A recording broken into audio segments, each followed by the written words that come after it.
So I am proposing a 5 megawatt solar farm in Fayetteville, city of Washington County in Arkansas state to support the electric vehicle charger incentive program. So I represent Solaris Incorporation, which is an imaginary company, and we are submitting this project proposal to Arkansas State Department of Energy and Environment. So these are broadly the components of my presentation, starting with the project description, the justification of choices like why I chose this place and what are the advantages involved, and followed by project essentials, specifics and technicalities of the project, financial and partnership dynamics of the project, and lastly, the project viability statement and some concluding remarks. Our Solaris Incorporation,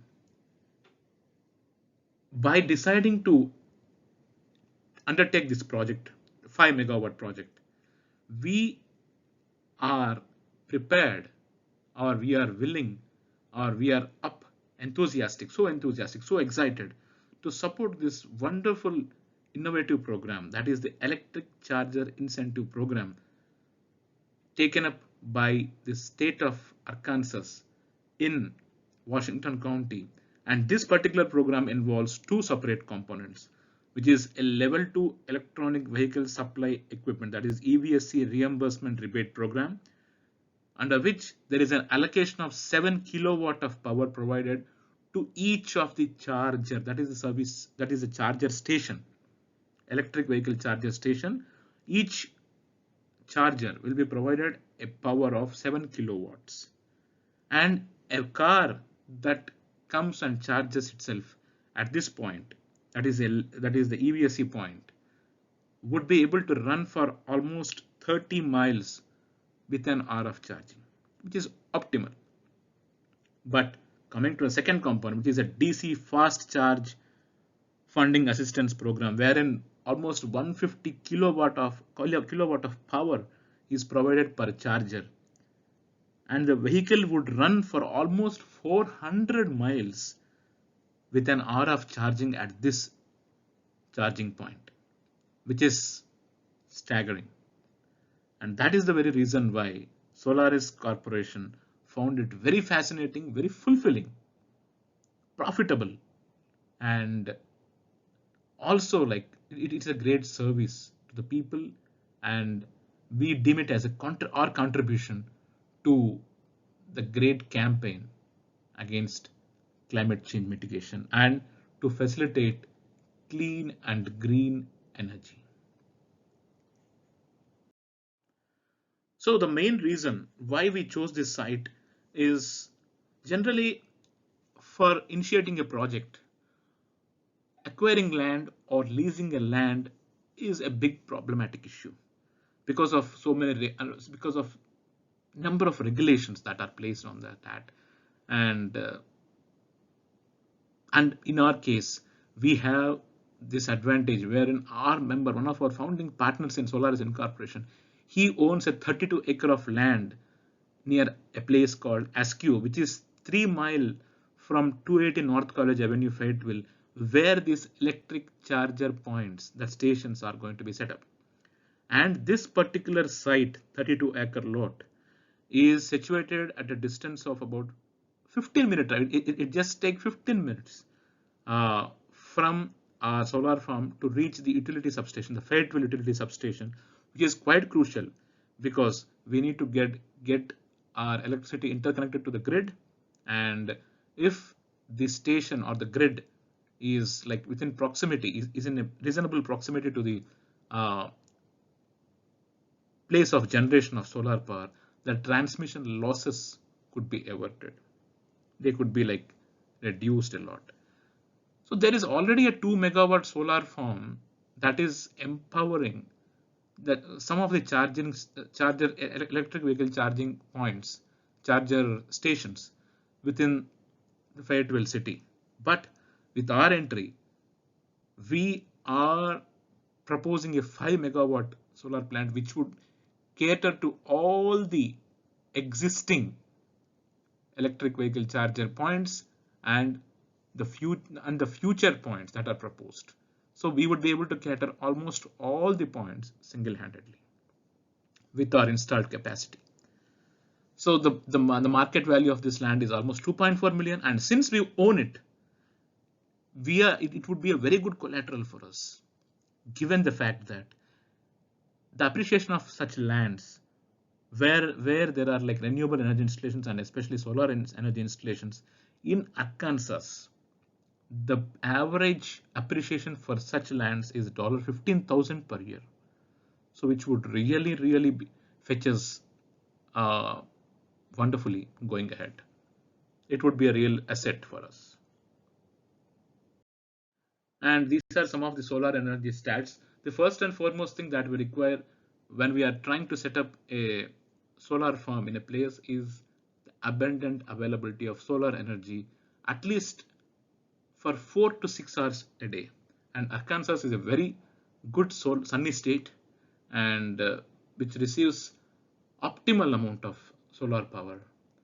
And as you know, almost all the southeastern states, starting from Virginia to Texas, they receive almost the same kind of solar energy, but it is only the infrastructural issues, the policy issues, the structural concerns. So that really differentiate these states in terms of the renewable energy installations. So these are the values of global horizontal irradiance and the direct normal irradiance, which are quite above 4 kilowatt hour per meter square per day, which is very good and very optimal for setting up a solar farm. And we have observed that any solar panels at an angle to the equator, which equals the latitude of Washington County, can generate about 12 to 13%, 12% more average monthly GHI and 13% more average monthly DNI. That is, they receive that much of additional radiation, 12% and 13% more of GHI and DNI respectively, if they are placed at that angle. So we found out that, and this is another factor that really encourages us. And coming to our partners, we have the South Electric Corporation of Fayetteville, along with some equity investors and a company, solar company that has been working with the Fayetteville administration. So all of them are wonderful partners, but first and foremost is we have our own equity base, so that we are in a comfortable position without relying on the terms and conditions of any of the partners. So we are well placed given our liquid assets and also our hard assets. Our solar panels can generate a power of 2.4 kilowatt hour per day, and we propose to set up 2,000 solar panels on the farm. And given the electricity rate of 3.01, solar panel cost of $3.01 per watt as of November 2022, so we would produce an annual energy of 9,125 megawatts of DC solar electricity, which upon conversion would make around some 7,300 megawatt hours of solar electricity per year. And these are the different permits that we acquired. We acquired the variance permit, the large scale development application permit, the minor subdivision application permit, the exemption permit, and the flood zone development permit, the cell phone tower installation permit, and the address permit. Since our land that does not have any address, we need separate permit for that. These are as per the laws of Arkansas state government and Washington County and Fayetteville City. And we have got all the permits that are required for the start of the project. We are glad that we could do it in real quick time. And coming to the real intention or the real feasibility of setting up such 5 megawatt solar farm to support this program in Washington County, the stats speak for themselves. So there has been like almost an increase of 43% in the number of electronic vehicles electric vehicles from May 21 to May 2022. Within 1 year, there has been a 43% increase. And if you consider the period from December 2019 to May 2022, the number of fully electric vehicles in Arkansas has risen by 283.7%, which is mind blowing.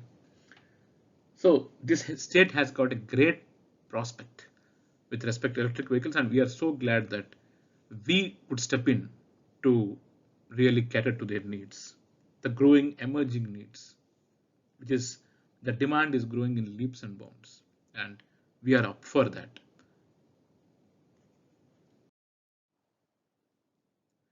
And we have negotiated some fruitful deals with our partners. That is the Southwest Electric Corporation, the Spectrum Equity, the Ozark Bank, which is situated in Little Rock, the capital of Arkansas, and Seal Solar, a reputed solar company that is in business from 2012, which is also headquartered in Little Rock, Arkansas. So we negotiated these deals. So Seal Solar would be providing us with appropriate storage batteries, that is the lithium ion phosphate and valve regulated lead acid storage batteries, so that we could supply power to these charging stations 24/7 as per the requirements of the city and county administrations. So Seal Solar also would redirect $215,000 available under the Level 2 UESC reimbursement rebate program, and almost $1,075,000 available for the DC fast charger assistance program, because they have been working with the state government and the county government and the city government, city administration over this proposed electric charger incentive program, and they have been very kind to extend all these funds, redirect all these funds, since we have come forward to cater to all the needs of all the EV charging stations that are going to be set up. And we have negotiated a PPA for 25 years with Southwest Electric Corporation, and this would really give us huge savings. Even if utility rates increase year on year, we would be benefited, and the electric utility would be benefited, given the fixed PPA rate of 0.07 kilowatt, $0.07 per kilowatt hour. And so they have also agreed to provide us with the required inverter setup to convert our DC power into AC power. And since this is a government initiative, this is very important. Government initiative for energy security, environment, and public welfare. Our project is qualified under non-profit category, and therefore we are tax exempt. And since we would be placed in service by 2023, so we are entitled to receiving almost 30% of investment tax credit through a direct pay reimburse method, entitling us to almost like 30% of ITC. So, and the icing on the cake is the Arkansas bipartisan infrastructure package funding plan has been approved, which would make almost $54 million in equity to be available for the emancipation and support of clean and green energy initiatives within the state. And these are some of the specifics and technicalities of the project. And so this is given these stats, we know that the avoided electricity cost, like this is very beneficial to the power company, and the PPA payments are beneficial to us, and total lifetime benefit we are going to get like $33 million of lifetime benefit, which makes the project totally viable. And given the installation costs, the EPC installation costs, and everything else, so we are well placed and comfortable with the project, wherein we can earn profit at the same time we can serve the cause of climate change mitigation. These are the financial and partnership dynamics of the project. We are proposing a sales leaseback structure, and because it would increase the capital, and sometimes even 100% can be capitalized. And so we have worked out such arrangement. And the cash flow, this also ensures good cash flow, and we will plan a short-term lease with the investor based on the economic dynamics of the project, after which Solaris will be entitled to get 100% of the cash flows. That is why we are entering into such partnership agreement. So this is the partnership structure, and this is the project viability statement, as I mentioned. And we are very happy that we could really work towards making the Mother Earth a better place to live and strive towards achieving the cherished goal of making our planet livable as a better place for both the present and future generations. Thank you very much for listening to me, and if there are any questions, I would be very happy to discuss and answer those.